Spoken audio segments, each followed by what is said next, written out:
Welcome to Season 2 of The Gemini Show. This podcast speaks about the light and dark side that we all have, giving you a safe space to make amends with the dark aspects so that freedom can allow you to be better for self and others. I am your host, Fee, and I'll be bringing you relatable topics and real guests that will join me, and together we will dive into what's real from our own experiences. Would you like to see all the products and services I offer? After the show, head on over to my website, inspiremewithfee.com. Now, let's get comfy, open up your third eye, and allow truth vibes to flow. Again, welcome to Season 2 of The Gemini Show.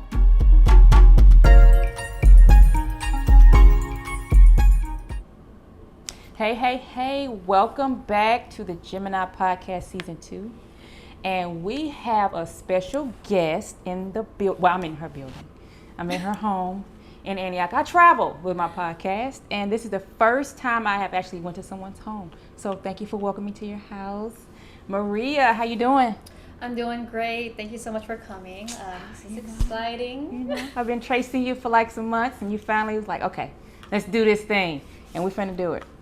But before we get started, people want to know who you are. So I got 3 random icebreaker questions for you. And the first question is going to be, when was the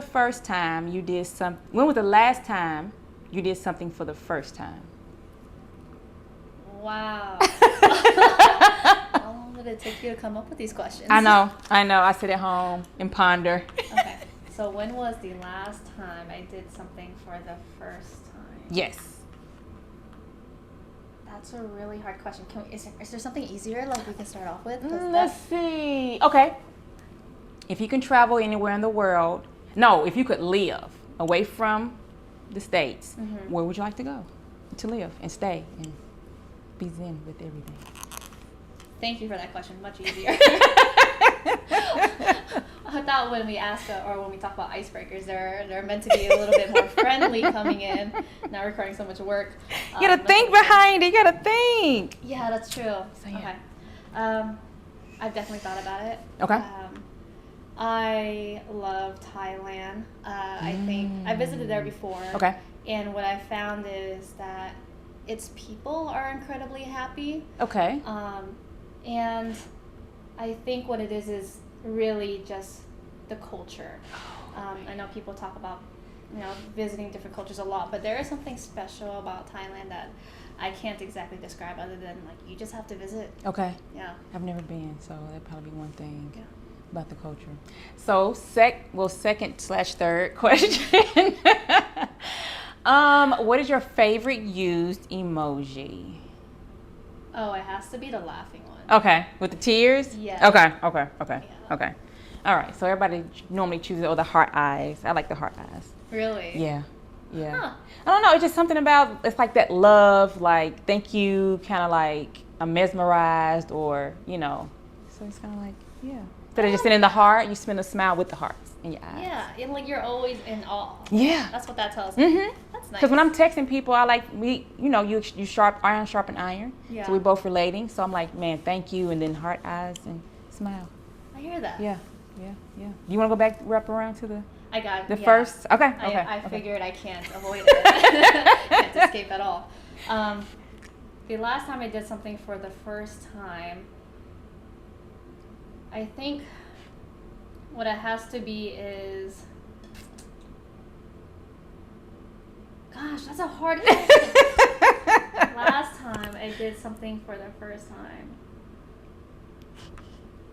People don't really think about this a lot, which is why I'm struggling so much. But I really appreciate you bringing this up because it reminds me. What do you need to start doing? Yes. Yeah, what else I need to start doing? I can switch up the question. Can we give you another one? Okay. Let's see. Since we've been locked down because of COVID, what is one thing that you couldn't do when you were busy running whatever you were working that you started to do while you're at home? Oh, that's definitely a lot easier. Okay.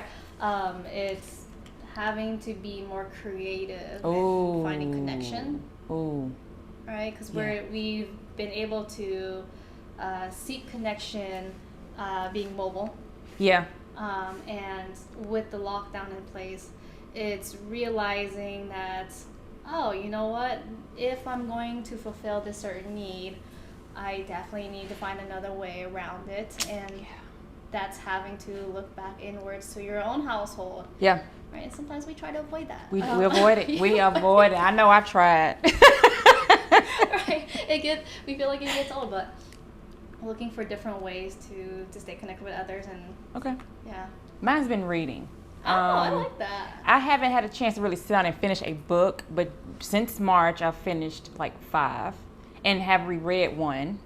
You know, I was interested in Bree Jones's book titled I Am Proof, where she actually went through a lot during childhood with her mom and trauma, and she actually was able to get past that to be able to, you know, be happily married with children and a home and all that stuff like that, and get past that and still and speak about it. A lot of people don't do that. You put something in the book, it's kind of like it's out there, it's sold, it's on the shelves, it's with Amazon, you can't take it back. Yeah. So that was a really good book that actually kind of hit home for me. So reading, which is my favorite hobby, I've been able to do that. So boom, boom.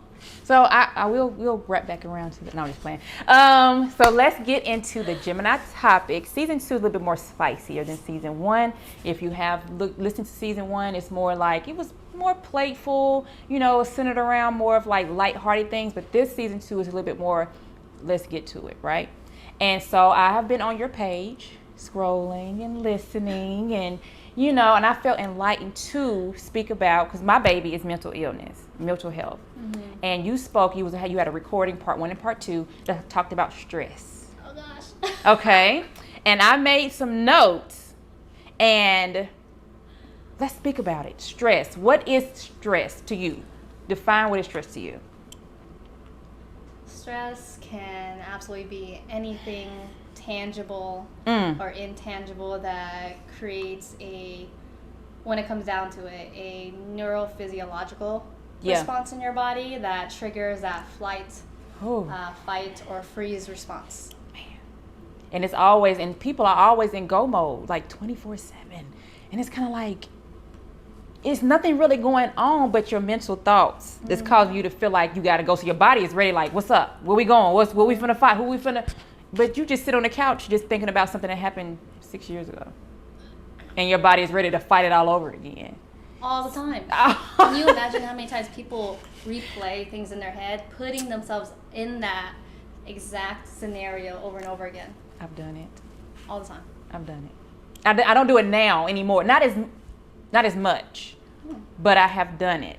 Because I was just so hurt by what happened. I'm so hurt by the abuse. I'm so hurt by that relationship that did not work. So now I'm home alone. All my friends is out with their boo thing. I don't want to be a third wheel. So now I'm thinking, well, why did she do that to me? Or why did he do that to me? And the stuff that we said to each other.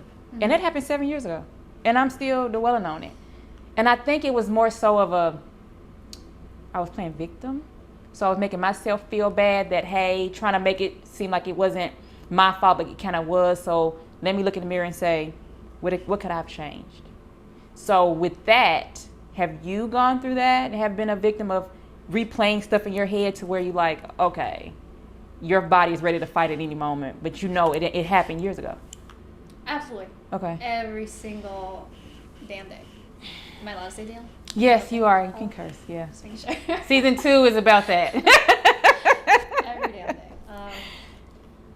Personally, I identify as a high-functioning person with anxiety. Oh.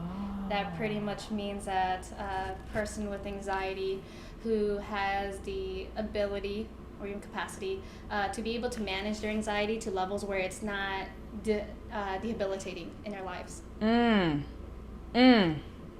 a lot of people take medicine to deal and cope. So with that, most times it's hard to pinpoint where my stress is coming from. Do you have any pointers? Hey, how do I figure out why I keep replaying this? Or how do I figure out to come out of this fight or flight mode? Like, It's a huge question. that is huge? Yeah, that is huge. I mean, How do you pinpoint that? Yes, and to answer your question directly as much as possible. Okay. Because I speak in tangents. There are a huge number of ways to do that. Okay. And a few things to start out with. Simple questions like, what exactly happens right before you started getting into this very fragile, more unstable emotional state? Okay. And what ends up happening is that helps us identify what exactly triggered us. What caused it? Yeah. Okay. In other words, what's the antecedent? Right? What happened right before you got triggered? So say, for instance, if I'm in a relationship with somebody totally different that has not done anything to me that, let's say, my past has, and they say a word or they kind of get loud, that may be a trigger. Absolutely. You're raising your voice. So now I'm all nervous and I'm in my fight or flight mode. Like, is this person really? Or that my phone ring and I flip it over because I don't want you to see who's calling. It's not that. I just want to silence my phone because I'm with you, you know? So, yeah, those are things like what caused you, like thinking back. You have to think. You can't be lazy, but you have to think, what caused me to be like this? Oh, he flipped his phone over. And ask about it. Speak on it. Hey, why did you flip your phone over? Because, you know, it just makes me feel away. And then, you can see it. They'll even tell it, you can see it. I was just, flipping it up because I didn't want it to disturb us. You see what I'm saying? So, keep going. I'm sorry. No, you're absolutely fine. Pinpointing it. Find out what triggers it. Okay. And then I think what you ended up doing was providing a great segue into actually exploring the process of what happens to us when we are in distress. And then what do we do after to manage, right? To find a resolution to that. So what ends up happening is if we're in these everyday scenarios, especially with our partners, right? The most significant person in our lives with us. Because it's every day. Yes, every single day, especially in this lockdown. Something as simple as them flipping their phone over when someone calls might trigger something within your own experience, unconscious or conscious, where it might remind you of previous conflict you've experienced, tension, other stress, right? It really, what ends up happening is it tells your gut, who was full of your intuitions, your experience, your knowledge, your various sources of knowledge, that something in the past has happened to me with the same similar situation, and it did not have a positive outcome. So me seeing this again is telling me it's going to lead to another similar negative outcome. So now I feel threatened. Ooh. My safety, security is threatened. Yeah. So you feel off balance. Yes. You're feeling like, okay, this is gonna he's gonna do me the same way that such and such did me, all because of a simple gesture, and it triggers you. Yeah. Wow. You start noticing changes in your behavior. Yep. You notice your changes in your thoughts, which then affect your feelings. This is whole triangle. Oh yeah. Yeah. It's like it's a circle that never ends until you actually take the time to end that triangle, break that cycle. Yes, and so that's the process. Okay. What ends up happening is us two ways. Okay. We either responded the same way we've always been responding, those habits that we continue practicing. Yeah. And those are very hard to break. Makes sense. I mean, we've gone through our entire childhood and adult life. We learned in childhood and then practicing in adulthood. Yeah. It's very hard to break in that moment. And what ends up happening is we are likely to become reactive. Yep. And I've done it. Reactivity. And then you feel bad about after you reacted the wrong way. Right. How many times have we yelled at our partner like, "Why'd you just put your phone down like that?"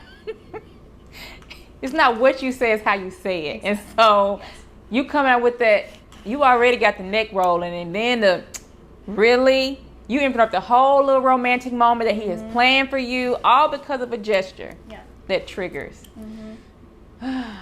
Yeah, some things I still kind of, but I found a way to step back from the situation and be like, okay, Fee, that was such and such did this. This is not your current person. And if you feel away, speak on it. Ask about it, because you still learn each other every day. Like, my aunties have been married for years and they still learn each other every day. You may find out something about, and people change too. So just speaking on it and saying, hey, why did you do that? Versus why did you, and with your arms folded up, ready to end a whole date night. Ready to fight. Ready to like knock his head off.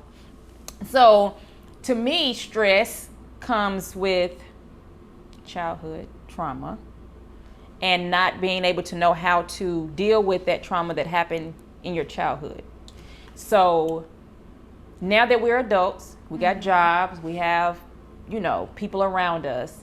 What are some other things, maybe some positive things that you can actually do or suggest for people who had that childhood trauma but don't want to talk about it but need to, because that'll help them cut that triangle? Gosh. Yeah. I think you've actually provided a very great summary earlier of how you yourself get yourself out of that reactive situation. Yeah. And that is one thing that you had said was taking notice of where you are in that moment and space, becoming aware of behaviors, feelings, and thoughts. What's going through your head? Yeah. It could be, he just put his phone down. Who's calling him? Is it an old flame? Who the hell is this? Right? Is he cheating on me? Are they cheating on me? Your behaviors. Do you notice that maybe your eyes are starting to get smaller? You're starting to feel heated. Your fingers might get tingly, right? Your body gets tense. Labeling that. What are you starting to say? How's your voice tone to them? Yeah. Are you and then emotions? Are you starting to feel like you want to pull back a little bit? Oh. Are you feeling insecure, jealous? That's a lot. Yeah, it's an incredible level of like mindfulness that you have to practice in that moment. Yep. Which makes it hard to get out of that reactivity state. Yep. Yeah, but that's step one. That is step one. Taking that moment to yourself, for yourself. And using that sacred space that you've stopped the world for. Yep. To practice in a largest picture self-care and notice where you're at so that you can decide how to move forward. Exactly. And instead of being reactive, respond. Yeah. Yeah. You get to choose how you want to respond. Yeah. And that way you take more control back into your life and you're more empowered. Oh, I like that. To handle the situation. Yeah. To lead it to a more better, positive outcome. Right. And also I would add on to that is you have friends. They're in categories. Don't call that friend that be like, man, forget him. I knew he wasn't right for you to begin with, girl. No. Call that friend that is like myself, a Pisces. Because we like to kumbaya with everybody. Okay. And we like for you to think, well, girl, did you ask him about why he did that? Well, when you know Tyrone did that, this is somebody new. Let's think about it. I try to look at both sides. I'm like the advocate. So I play both sides of the fence. Well, maybe he didn't want to interrupt the mood. Maybe da-da-da-da-da. Speak to somebody. But don't do it during the moment of the movie. Still try to, suppress that a little bit more till the movie's over with. Because you don't want to ruin that night. And just think about it and talk about it. Get with that friend that's going to give you positive feedback versus that friend to be ready to come over there and pick up his stuff. Absolutely. Because you're already hearing that your friend is reactive. They're ride or die, you know what I'm saying? Still reactive. They be ready. When I need to pull up, I'm coming. Right. What's up? You ready to put him out? Let's go. Exactly. No, that's not the friend you need. So, and if you don't have that friend, be Okay. that friend for yourself. Ooh. Ask those clarifying questions. You mentioned that earlier. Yeah. You were ahead of the game. Can I just say that? Yeah. That's just recently this year, Right. trying to go back and be my own advocate and talk about it and think about it. And yeah. Exactly. Absolutely. Identify a better time for you and your partner where you're both in a better emotional state to return to the conversation or return to the event. Yep.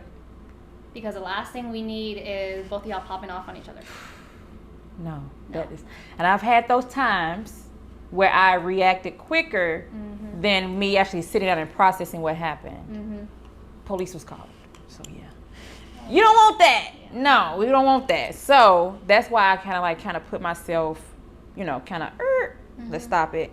and then go forward with it, because hey, he's not that person. It's like a whole different ball game. So with stress, let's segue into, we hit the stress, we hit the trauma. You know, having that friend. If you're not having that friend, there's a lot of stuff. Social media has given us a lot of open doors to groups, like you was mentioning on your page. Groups, finding that women who help women, like getting there, ask questions. And it's best to kind of talk to people you don't know, that can't even judge you or know what your past is, because what you're telling them is what they know about you from there forward. Social media, find those special positive groups. There's a lot of unpositive stuff on social, but those positive groups. So do you have any suggested groups, or things that you could probably give to somebody, hey, who needs that friend that don't have it, that can't do it for themselves, but hey, maybe if I get into a group on Facebook or Instagram? Yes, I think a lot of us might acknowledge that our natural support system isn't always able to be present for us when we need them to. No. A lot of times people jump the gun and go from listening to trying to give advice that wasn't asked. Ooh. And sometimes we just need a listening ear. Okay. Can we be heard? That's a word. Yeah, because sometimes we come to you just to hear, just for you to listen, and just to be that shoulder. We just want to vent. Exactly. Yeah. Not to be where you ready to help fix it. Just let me vent. Especially women. Yeah, just let me vent. Just let me vent. Because I'll find my own answer eventually. Yeah. Yeah. So, go ahead. I'm sorry. No, you're there are plenty of resources on social media. I don't think people realize how many there are. There are plenty of support groups on Facebook that if you just decide to type into that search bar, anxiety, depression, trauma, there are a lot of keywords that you can search to find which groups are appropriate for you. Okay. I myself am linked to several Asian cultural groups. Okay. Because I find that I never grew up in a very large Asian community, so I'm seeking that now. Oh. Okay. And I am actually a part of a large number of social worker groups, because social workers need support too. Hey, they need help too. Check on your social worker friends. Yeah. And your therapist, because your therapist be going through it. Because you pick up those energies. Those people, you pick up those energies, and then you go home. If you don't know how to de-stress or how to turn that light off, then you'll be thinking about, man, I really want to help, Sarah, because, man, she was really going through it today. And you taking it home. You see what I'm saying? So, yeah, check on your friends, y'all. The strong ones. Exactly. Yeah. Another few things are going on Instagram and just following a lot of accounts that are related to mental health or the specific aspects of mental health that you really strongly identify with. I love one just for women. Okay. It's about our inner girls. Oh. Because you had mentioned generational trauma. Yes. The things that we have seen in childhood, the things that our parents have passed on to us, that we have witnessed, their way of handling conflict, we have learned and taken on, that really have imprinted on ourselves. And I'm pretty sure none of us have grown up challenging what we learned. If mom was yelling at dad and dad was yelling at mom, that definitely could have affected our communication with our partners without us realizing it. And that's normal for us. Yeah.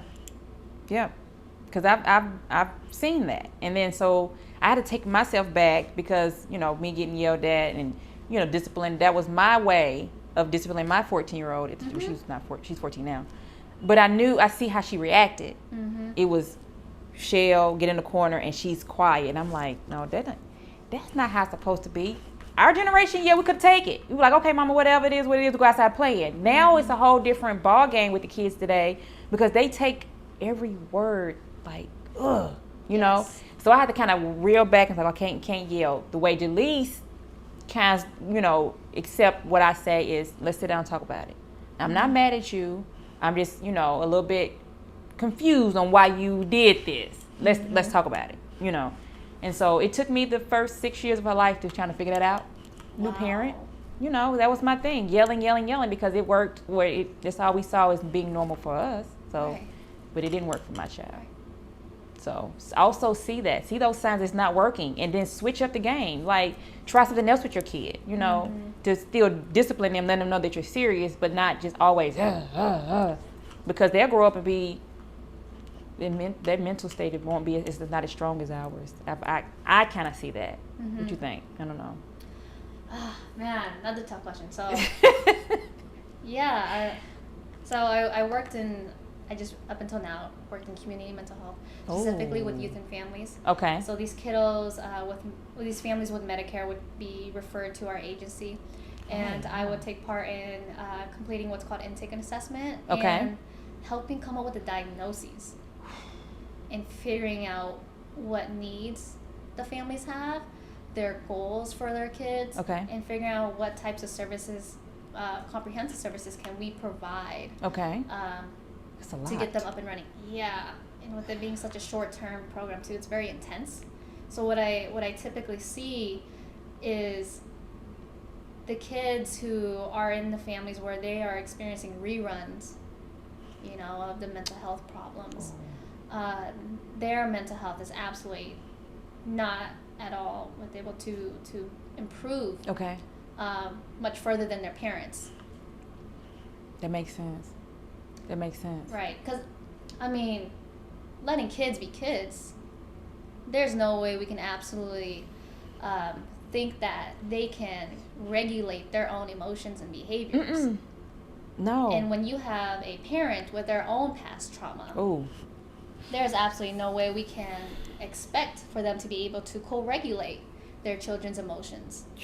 That's a word. Let alone validate, support, and help them understand where these feelings are coming from and how to respond to it. Yeah. And that goes back to, it takes a village.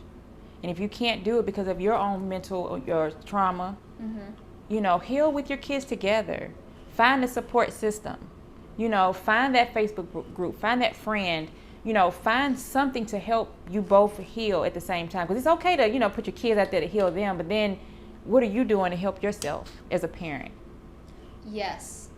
And that is exactly why we provided services such as family partners. Specifically parent partners and youth advocates, those who had lived experiences navigating systems. Specifically mental health, to help our families improve their overall health.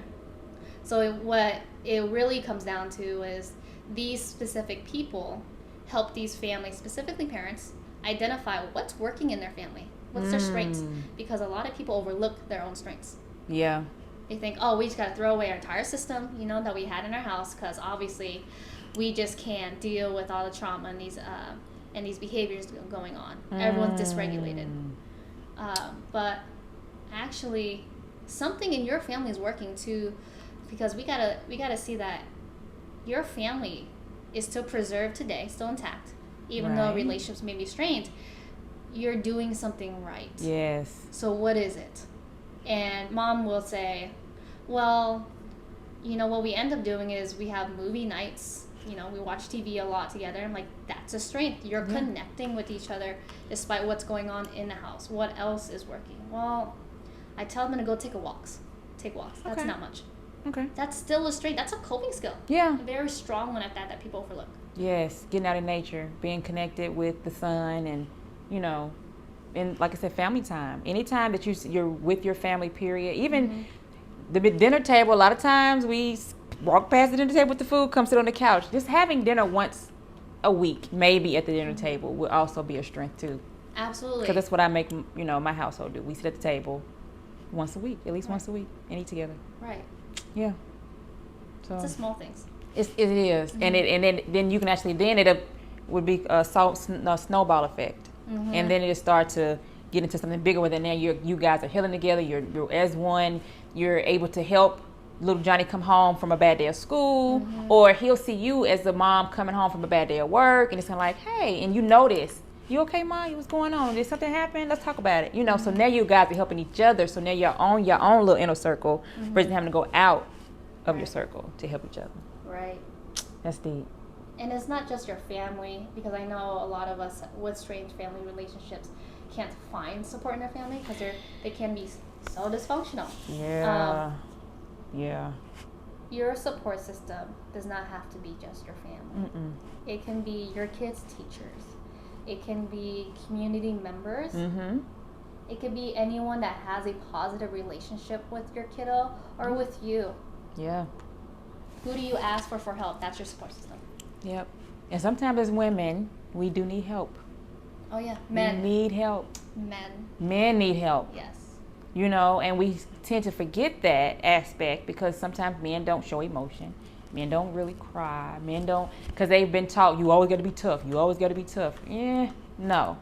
So you have to know that, hey, at one time we do need to ask for help, and it's okay to ask for help. Mm-hmm. I was raised where you don't tell everybody your business. If you don't have it, you just don't have it. You got to figure out a way to do it. And so I grew up thinking that, and so I've been feel like I have to do everything by myself. I have to be in 7 places at one time. I don't know how I did it, but I did it. But then at the end of the day, I'm tired, I'm drained, I can't hang out with my kid, I can't watch TV, I can't do what I want to do because I've been taught that. But no, it's okay to ask for help. I think if anything, it shows incredible amount of courage. Yeah, to ask. Yeah, and resilience.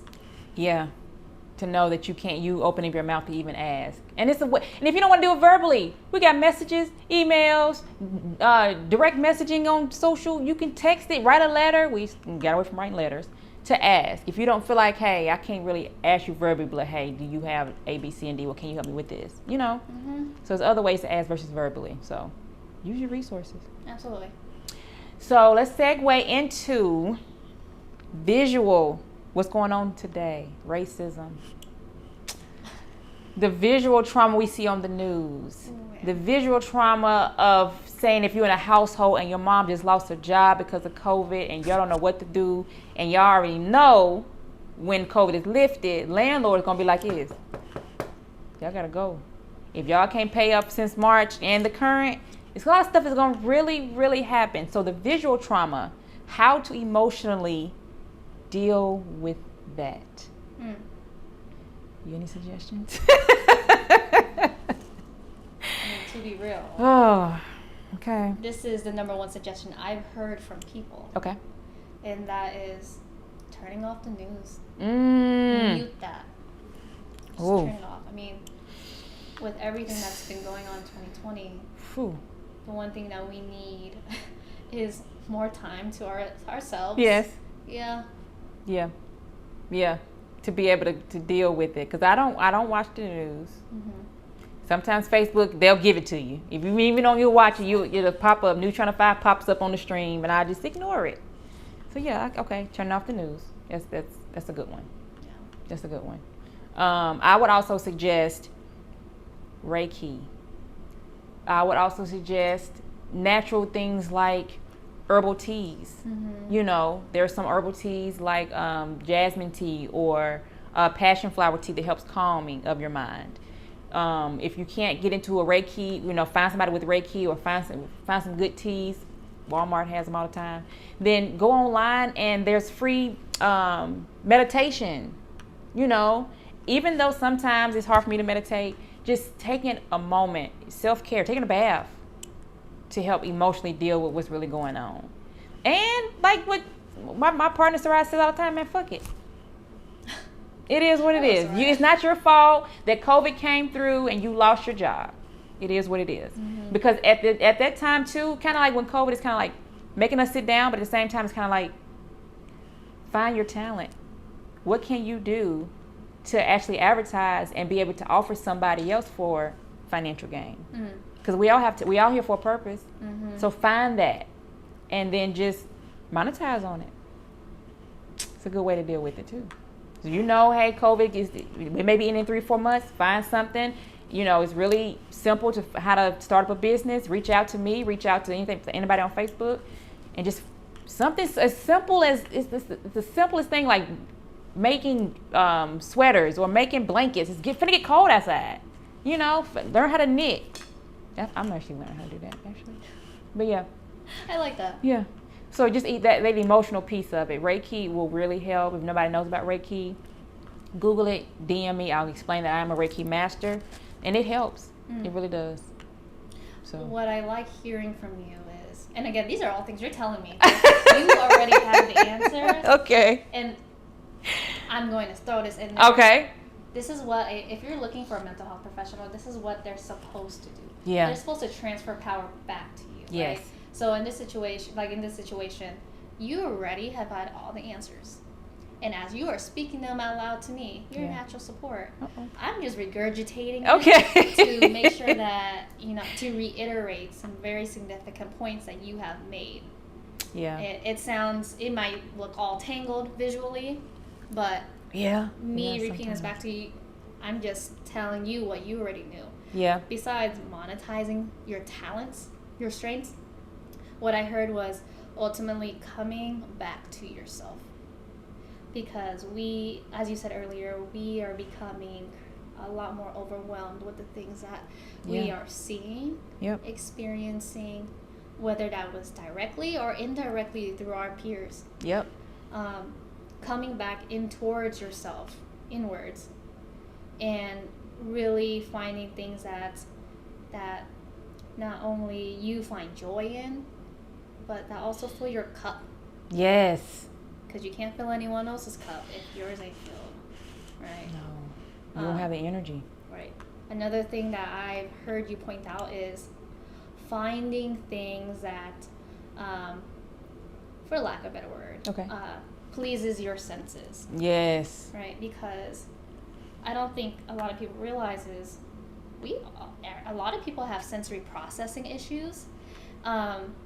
And what we can do is identify what we might be sensitive to or desensitized to. Yes. And figuring out how we can make ourselves feel good through touch, through sight, through taste, through hearing, through smelling. So you've mentioned quite a number of things from Reiki.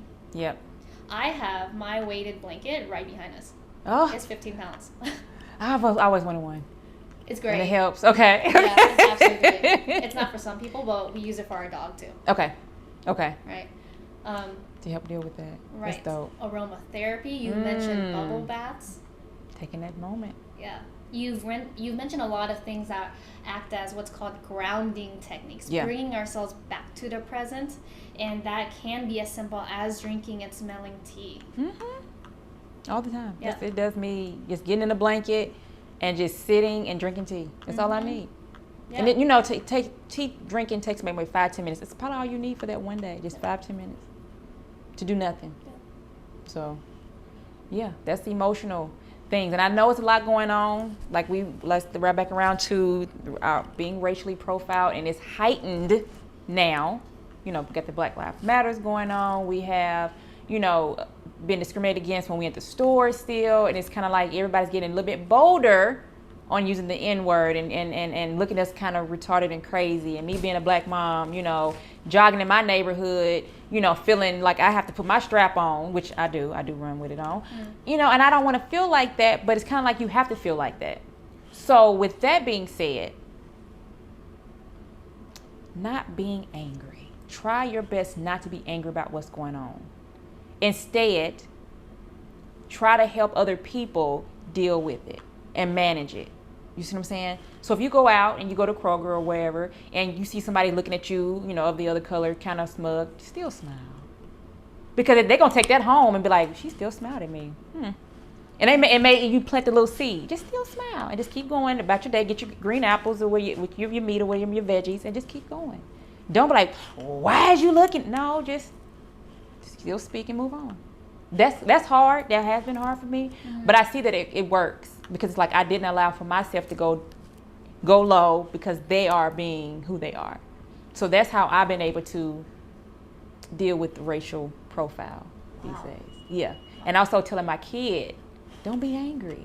I know you want to get on social media, you see this, don't be angry about it. Just be like, man, say a little small prayer, meditate on it, and don't let it get you angry. And then if it does, watch something that kind of counteracts it. Something that makes you laugh, a comedy, or something that's going to be on a show that you can actually that makes you feel lighthearted.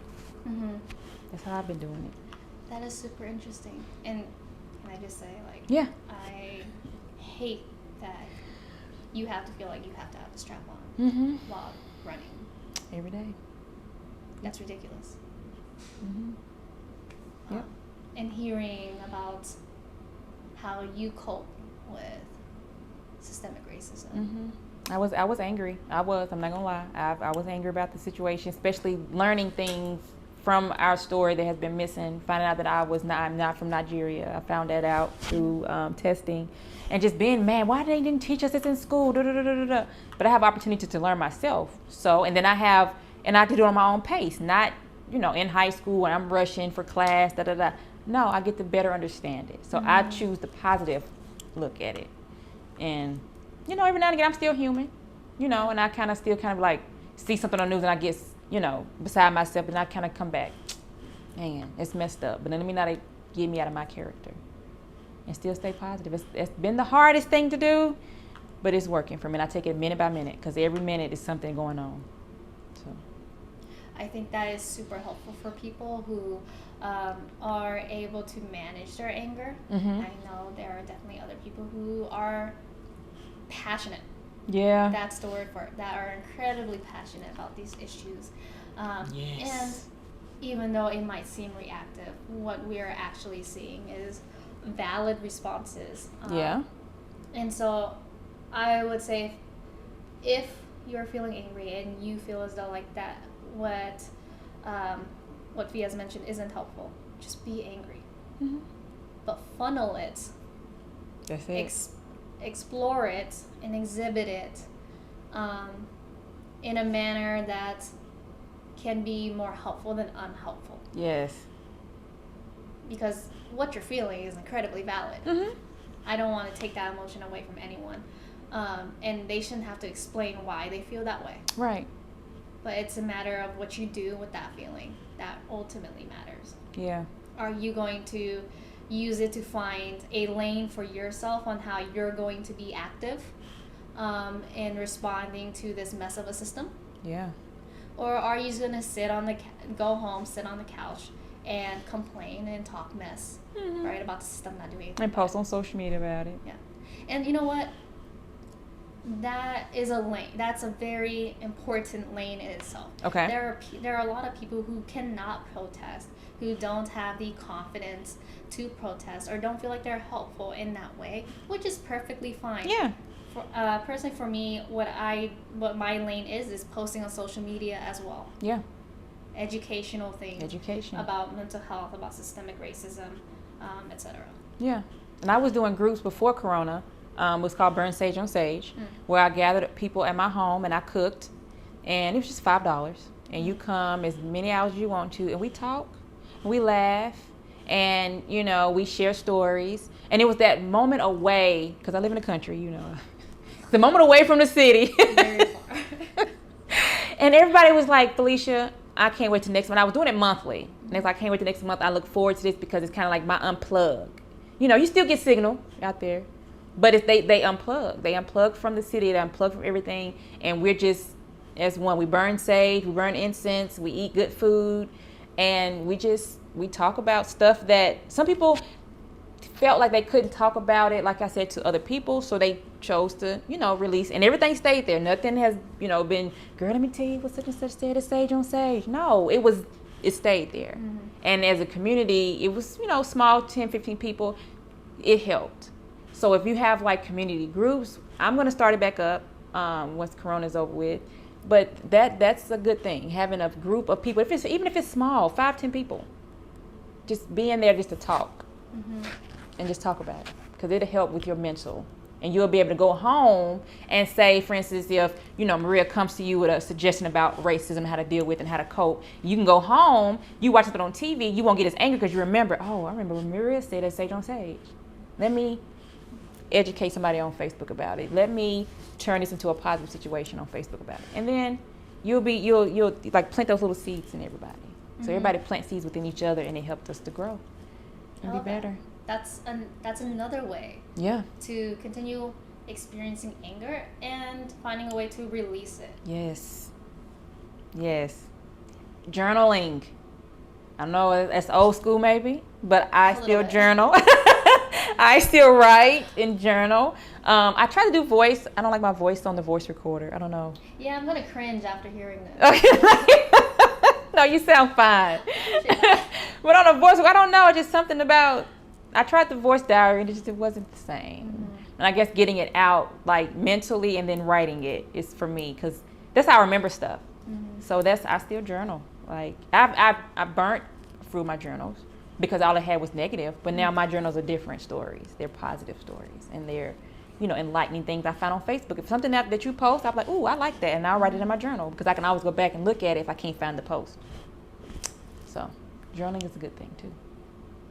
That's pretty cool. I kind of journal in a different way though. Okay. You've mentioned saving posts. Yeah. So I have a lot of folders on my Instagram where it's for, BIPOC mental health. Okay.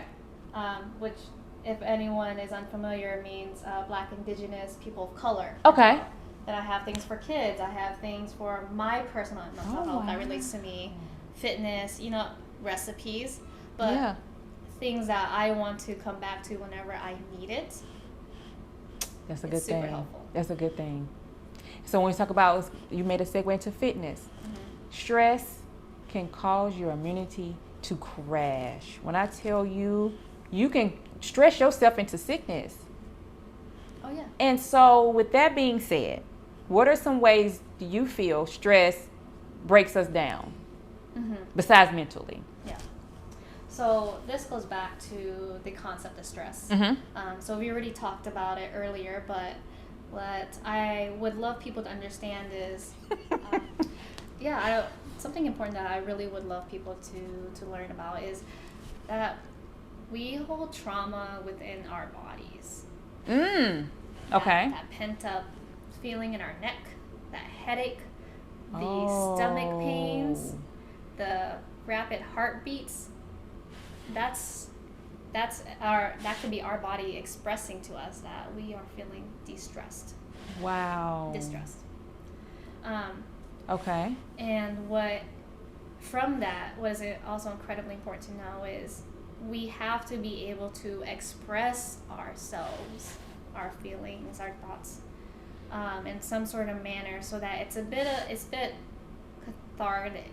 Okay. Is that the word? When you're supposed to release it? Release it. You need to let it go. Yep. Right. Yep. And that reminds me of a post that my partner had shared where silence can contribute to depression, or the lack of expression can lead to depression. That makes sense. It's incredibly important. Yeah.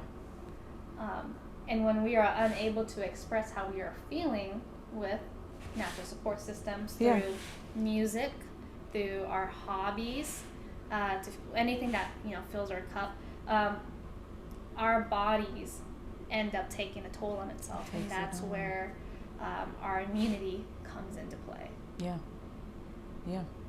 And you'll be sick and don't even realize that.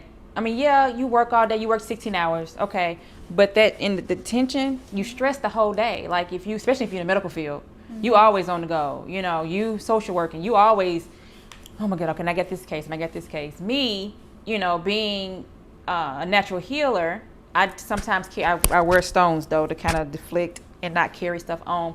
But I kind of feel that, and I'm like, okay, you know what? Let me take a moment. Let me do some yoga. Let me go sit in my corner with my tea. Because a lot of things, you think it's hereditary. No, you're just carrying on those generational stresses, and that's what's causing you to be sick. Causing you, because if you have things going on with your throat, like my throat is always itchy, my throat is always hurting. No, you're verbal. You need to speak more. That's your throat chakra. And it kind of relates to, hey, my headache. Okay, no, you're just in your head too much about a lot of stuff. What's really going on? What do you need to really put on paper instead of having everything in your head to memorize? We got phones. Put it in the phone to remember. You don't have to keep it up in your head. That's where the headaches and stuff come. Back pains, that's your solar plexus. Okay, do you feel grounded? Do you feel like, hey, my security ain't, feet problems? It all relates, and you have to actually pinpoint what's really going on so I can fix that stomach ache or headache or throat, versus just going to the medicine cabinet and thinking it's just, I can just get some NyQuil. No, it's deeper than that. Oh, yeah. It's deeper than that. Yep, it's the trauma and the stress. And thanks for explaining the chakras, because I didn't that was really important. Yeah, it's a lot. It's a lot. And so what I have to do sometimes, if I have a headache, I'll Google, what's going on with my third eye. Sometimes I'll see something that kind of threw me off. Like, I can't really watch scary movies. To see, you're not the only one. I can't do it because it throws me off. You know, because I take on so much that my body thinks that's reality. And so I dream about it. And so I'll have dreams about it for weeks because my body thinks that just happened for real. I guess it's me picking up that whatever that is. I just pick up anybody who's been hurt. It just Healers attaches. are the most sensitive. I'm very sensitive. That's why certain music I can't listen to because it makes my head hurt. Because now I'm thinking, did that really happen? Did he really was out on the street dealing drugs? You know, I will. My whole body would just take it on, even though it's not real. I feel that I get a lot of sensory overload, hearing things, seeing things.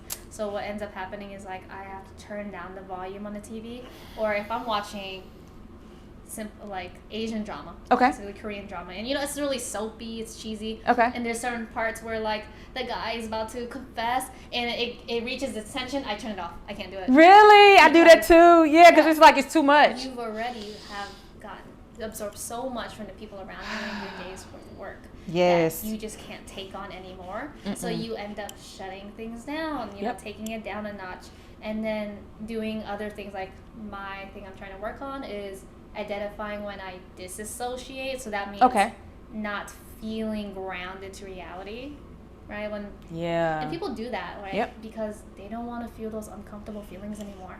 That's what it is. So they space out. They don't, and it can get as bad as not remembering who they are, where they are. Wow. And we do this every day. Everyone does. Yeah. I space out. Yeah. I don't listen to someone when they're talking, right? My kid. Yeah.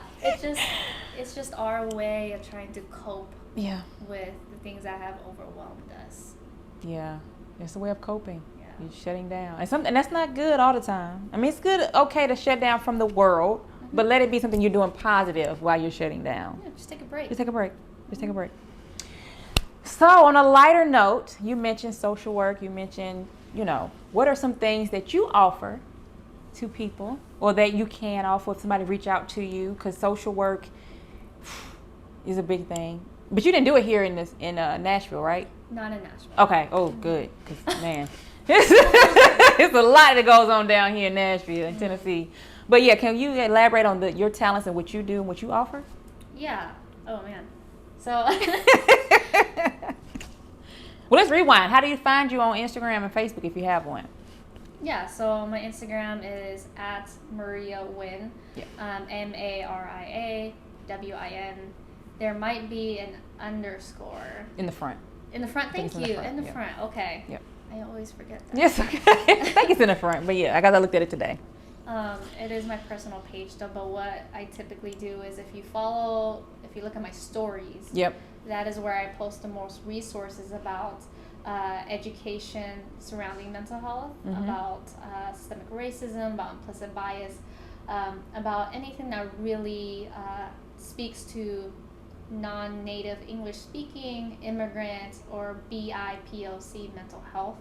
I do very rarely post fitness, but you will see most of my resources placed on there. And if you ever reach out to me through DM, I am more than happy to try to link you to a therapist or another different type of mental health professional that can help you fulfill your needs. Yep. Because we all know that's hard, especially as you're interviewing, you know, who's the right fit for you. Yeah. And at the end of the day, who's doing their own identity work? Because there are a lot of mental health professionals out there who don't exactly explore where they're at, who they are as a person, and how that might affect their clients. Yep. And it will affect the clients to the fullest. Because I know if I'm not all the way together, I know I can't go see my mommies. With being a doula, I will counsel. Because I want to be there for you 100%. And if I'm not, yeah. And especially if you're a BIPOC, the last thing you want is a white professional who has not done specifically the identity work. There we go. So yeah, she's a great resource. Awesome. Her posts are awesome. You know, just cute ones on there, and there's some lighthearted ones on there, and it's like, oh, but there's some real stuff on there too. You kind of gotta have a balance. Right. And so I really want to make sure that these posts are shared so that you can follow those sources, those accounts as well. I'm not wanting to be anyone's one source for everything that they need. Okay. Because that doesn't align with my idea of wanting to empower other people. That's real. Right? Like, I can give you the information, but I'm gonna need y'all to find the answers for yourselves. The work. You have to put the work into it. You do. You do. You personal train? Do you offer that as well, or So, some exciting news. Okay, let's get. Let's let a little lightheartedness. Exciting. Come on. Yeah. What you got? So what's really exciting is I'm beginning to work with my partner, Nguyen Williams, who you've already interviewed. Swoop swoop. Yeah. Season 1. We gotta Yep. get him on season 2. Okay. And I will be a certified personal trainer under his brand Infinite. Really? So it's a cheesy power couple stuff. Yeah. I've been coaching Okay. for 2 years, but I have personally myself have been training, specializing in powerlifting, strength training. I do know a bit about competition, so for women who are interested in bikini and figure, I know a little bit about that. Okay. I gotta get rid of some of this. Okay, keep carry on. I do specialize in what's called neurokinetic therapy. So it goes back to the idea of, oh my gosh, it's a gigantic principle. Okay. Where we have to look at our physiology, Okay. meaning our neural networks in our head, Okay. and figure out how that affects the way we move, we feel and experience the world. Wow. So it's a huge thing that can be an umbrella. Okay. Where when we look at the specific aspect of fitness training, I want to be able to make your body, specifically your brain, rewire your network so that you feel safe to move in certain ways that we have never been able to move before. Right. Like, how many of us can touch our toes without feeling strength? I kind of feel like I go forward a little bit, so I don't really do a lot of like bends like that. So let's take that example. You don't do a lot of bends. No. That's because your brain doesn't feel safe. So, I don't like to do it. Right. So with neurokinetic therapy, I coach movements that gradually progress to that, so your brain feels more safe, so that you can touch your toes. Okay. Yeah. It's really helpful for a lot of older folks, especially seniors, and people who might have suffered from injuries, whether that's from sports or just everyday activities, because the philosophy is movement is freedom. Yes, it is. Yeah. Yes, it is. And it goes with dancing. If you feel like I'm stiff when I dance, well, why you're not as flowy or feely when you dance? It's because you probably feel like I'm gonna stump on my foot, I'm gonna tumble on my own feet, or I'm gonna trip over something. No, you have to, like I said, link that brain up to get you together. So yeah. So it's not rehab, because rehab happens after the injury, right? Yeah. It's prehab. That's what I like doing. Okay.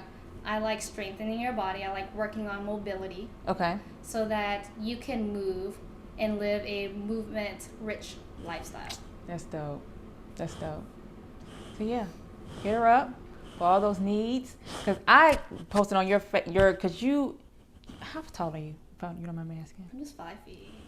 And she lifts like she is the biggest female on earth. And I just be like, I can barely lift 10 pounds. I be tired at 10 pounds. Like I be straining. So I was like, yeah, I need arms like you. Help me. And I was serious.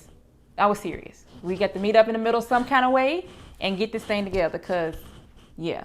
We can definitely address that. We need to address that. Because I want to be strong. I used to be strong in my legs. Because I used to run. I used to run hurdles and track. But, I'm still a little bit strong, but it's my upper body. And I used to pole dance, but I lost that because I used to train like every day, all the time. And then I lost it. And so when you don't lift yourself up, I can't even do a push-up. Or what's some things called? Pull-up? Yeah, I can't. I used to do it in high school, but once you, I guess, stop it, it's just like something happens with the flap. I don't know. But so yeah, I'm gonna need help. Thank you. Yeah, and a lot of women are like self-conscious about that flap. Yeah. Me too. It's just something about it. You I don't want know. like bigger legs, bigger butts. I don't need a bigger butt. I just want to, tummy thing, but yeah, that strength, because that's also another de-stressor. Exercising, just a brief walk, outside, working out, get that, that go music on, just like, yeah, just 10 pounds, I'm finna get ready to crush it. That's what I do with my 10 pounds. I did that. So you know what I'm saying? So that's another way to de-stress is working out. There's free ways to do it on, like I said, YouTube, Instagram, or whatever, and then reaching out to a trainer like Nguyen, Miss Maria, get it together. So, yeah. This has been awesome. I like this. My imposter syndrome has been here the whole time. Okay. It's been low. And it was easy. It's over with now, and we actually gave some great information.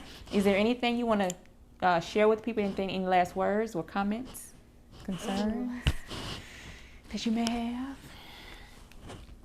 Just to reiterate, everyone has their own strengths, things that work for them. Yep. Acknowledge them, build on them. Yep. And don't let anyone take that away from you, nor invalidate what you're feeling. Nope. Be you. Yeah. All what right. works for you may not work for someone else, but that doesn't matter because every single person is different. Yeah. Every single family is different. Every single community is different from each other. We can't be band-aiding. Band-aiding, is that a word? Bandaging. Putting a Band-Aid. Putting a Band-Aid on something. That's it. Yeah. On these very large issues that hit us at heart with something superficial or with the same solutions that someone else might be using for themselves. Yeah. It doesn't work that way. Find your unique way, and if you need help, reach out, because everybody needs help. Right. Every now and again. So, well, this has been another awesome, educational, in your face episode of the Gemini Podcast. Until next time, love and light, y'all. Thank you for sitting with me on another awesome episode of the Gemini Show. My guest and I appreciate you for allowing us to show both light and dark aspects of self and life. Please know that I am here to support you, the listener. DM or email me with what's on your mind and heart. Again, I am your host, Fee, with more love and more light.